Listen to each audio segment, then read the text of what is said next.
BBC faces fresh turmoil as Trump row deepens over controversial Reith lecturer.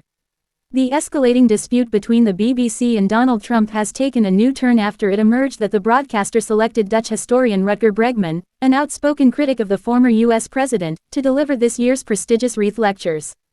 Bregman, known internationally for his critiques of global inequality and populist politics, reportedly used the lectures to draw parallels between today's political climate in the United States and Europe and the rise of extremist movements in the 1930s.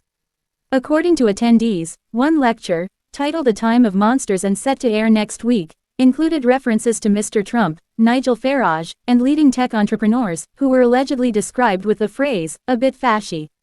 The BBC's decision has intensified accusations from Washington and some UK political voices that the corporation harbors a systemic bias. A White House spokesperson labeled Bregman a rabid anti-Trump individual, while critics in Westminster claimed the move undermines public trust in the broadcaster's impartiality. Mr. Farage said the situation highlighted deep-rooted problems within the BBC, calling for sweeping reform.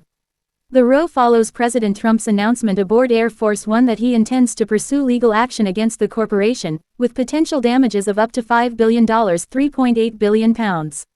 The planned lawsuit centers on a Panorama report that edited together remarks he made during the 6 January 2021 Capitol unrest, creating what critics argue was a misleading impression of his intent.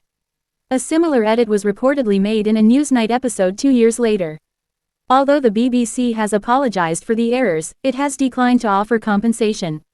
The fallout has already contributed to the resignations of Director General Tim Davie and Head of News Deborah Turness.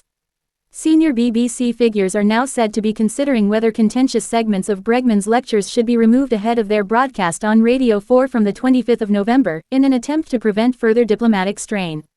Prime Minister Sir Keir Starmer is expected to raise the matter in a scheduled call with President Trump this weekend, as pressure mounts on the corporation to demonstrate its commitment to editorial fairness amid growing scrutiny from both sides of the Atlantic.